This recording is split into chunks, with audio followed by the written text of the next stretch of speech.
உற்றிருக்க நினைப்பதுவே அல்லாமல் வேறொன்றறியேன் பராபரமே. மார்கழி மாதத்திற்கு உண்டான பலாபலன்களை பற்றி பார்க்க போகிறோம். மார்கழி என்பாலே ரொம்ப பிரமாதமான ஒரு மாதம்.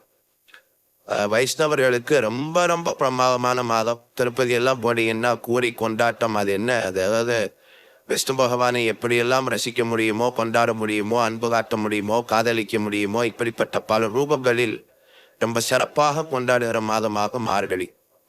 ஆனால் தான் சொன்னார் பகவான் கிருஷ்ணர், மாதங்களில் நான் மார்கழி என்று சொல்லிவிட்டு சென்றார். மார்கழி மாதம் ஒவ்வொரு நாளும் மிக புனிதமான மாதமாக இருக்கிறதுனால நீங்களும் இந்த மார்கழி மாதத்திலே கண்டிப்பாக அந்த கிருஷ்ண பகவானுடைய கண்ணனுடைய அருள் பெற்று மகிழ்ச்சியாக வாழணும் என்று சொல்லிவிட்டு, கிரக நிலைகள் அப்படின்னு பார்த்தீங்கன்னா பகை கிரகங்களோட பார்வை இருந்தாலும் கூட அந்த பகை கிரகங்களோட பார்வையை நன்மையை கொடுக்கக்கூடிய அமைப்பு அப்படிங்கிறதும் இருக்கு. அந்த வகையில இந்த மாசத்துக்கு உண்டான கிரக நிலைகள்னு பார்த்தீங்கன்னா, கிரகங்களோட ராஜா சூரியன் தனுசு ராசியில குரு பகவானோட வீட்டுல இருக்காரு.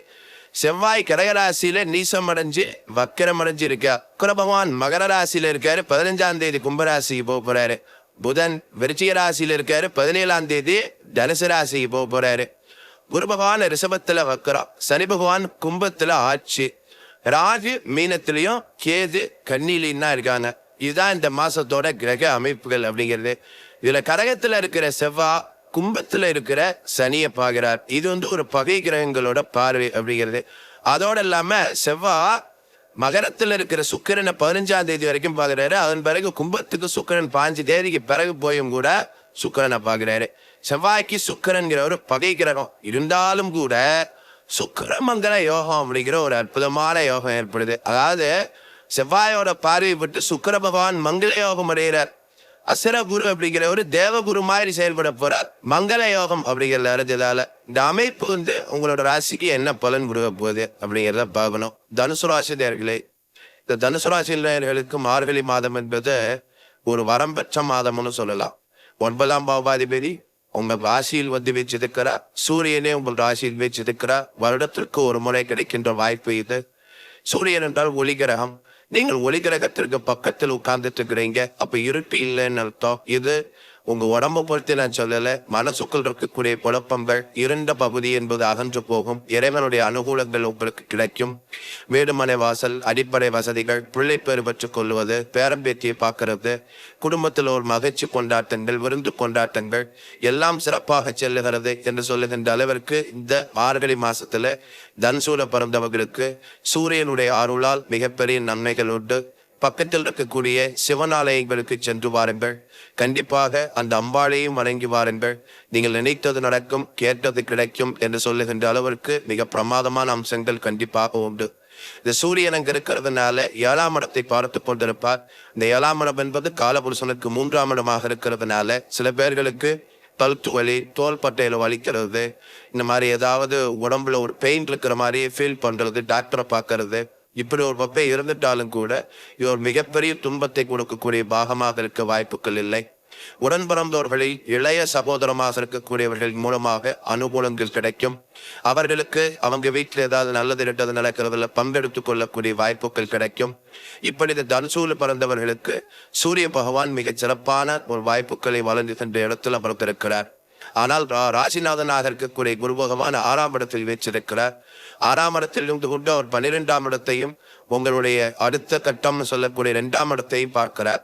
அப்ப 12ஆம் இடத்தை குரு பார்ப்பது என்பது சுபகத்திரி யோக வாய்ப்பை அளிக்கின்ற காரணத்தால் எப்படிப்பட்ட சூழல் ஏற்பட்டாலும் அவைகளிலிருந்து விடுபடுவதற்கும் அவைகளை சாதகமாக மாற்றிக்கொள்ளக்கூடிய தத்ரூப எண்ணங்களும் அந்த திறமைகளும் உங்களுக்கு இந்த மாசத்துல நிறைய இருக்கிறத பார்க்கலாம்.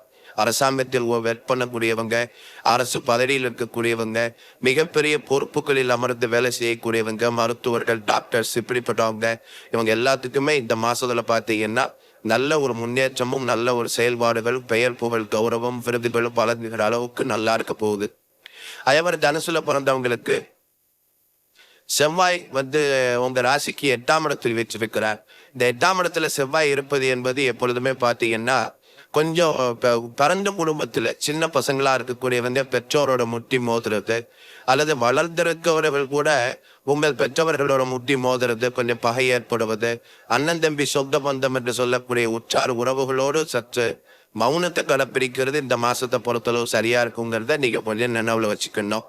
இந்த ராகு பகவான் உங்களுக்கு 3ஆம் இடத்துல 4ஆம் இடத்துல வீச்சிருக்கிறதுனால தந்தை தாய் உறவுகள்ல அதுல ஏதாவது சில குழப்பங்கள், அல்லது ஏதாவது விட்டு போன சொத்துக்களில் ஏதாவது தகராறுகள், யாருக்காவது பணம் கொடுத்துருந்தா வாங்குறது கொடுக்கறதுல கொஞ்சம் நிதானத்தை கடைப்பிடிக்கணும்.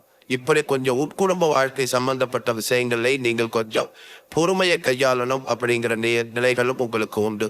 இந்த ராகு கேது என்று சொல்லக்கூடிய கிரகங்கள் இப்போ தனுசுவுக்கு மிட் பாயிண்ட்ல உட்கார்ந்துட்டு இருக்கிறதுனால பெரும்பாலும் உங்களுடைய கர்மாக்கள் என்ன சொல்லுகின்றது, அடிப்படை ஜாதக தசாபக்தியை மூலமாக வர வேண்டிய பலாபலன்கள் என்ன சொல்லுகின்றது, இவையெல்லாம் உங்களுக்கு பரிபூரணமாக வந்து சேருகின்ற வாய்ப்புகள் எல்லாம் இந்த தனுசுல பிறந்தவங்களுக்கு கண்டிப்பாக உங்களுக்கு கிடைக்கும்.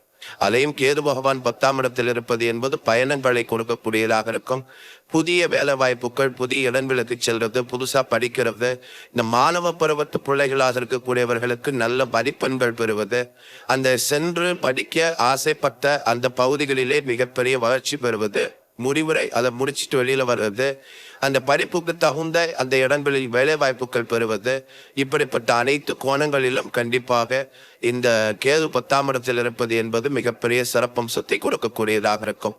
இதே கேது பகவான் 4ஆம் இடத்தை பார்த்து கொண்டிருக்கிறார். அதே பயணங்கள்ல கொஞ்சம் கவனமா இருக்கணும். அது குறிப்பா ராத்திரி பயணங்கள் பண்ற போது கவனமா இருக்கணும்.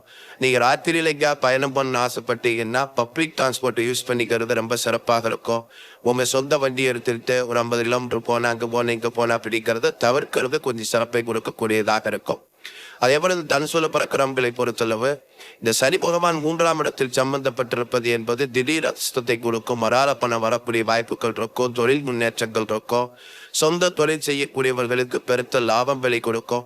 அதிலும் குறிப்பாக ஆயில் பிசினஸ் பண்ணக்கூடியவங்க, தீப்பெட்டி தொழில், அதே மாதிரி பட்டாசு தொழிற்சாலை சம்பந்தப்பட்டவங்க, கெமிக்கல் பிசினஸ் பண்ணக்கூடியவங்க, இவங்களுக்கெல்லாம் கூட இந்த தனுசுல பிறந்தவங்களுக்கு 3ஆம் இடத்தில் இருக்கக்கூடிய சனி பகவான் மிகப்பெரிய நன்மைகளை செய்வார். திரவிய லாபம் என்று சொல்லக்கூடிய திடீர் அஷ்டங்கள், லட்சுமி கடாட்சி விருத்திகள் ஏற்படும். சில குடும்பங்கள்ல நல்ல செய்திகள் பேசப்படுகின்ற வாய்ப்புகள் வரும்.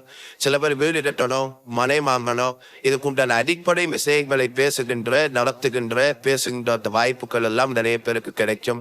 ஆக இப்படி பல கோணங்களில் இந்த தனுசூல பிறந்தவங்களுக்கு இந்த மாசத்துல, மார்கழி மாசத்துல மிக சிறப்பான பலன்கள் ஏராளம் காத்து கொண்டிருக்கிறது. நிச்சயமாக 12 ராசிகளில் உங்களுக்கு மிக சிறப்பான பலன்கள் கண்டிப்பாக உண்டு.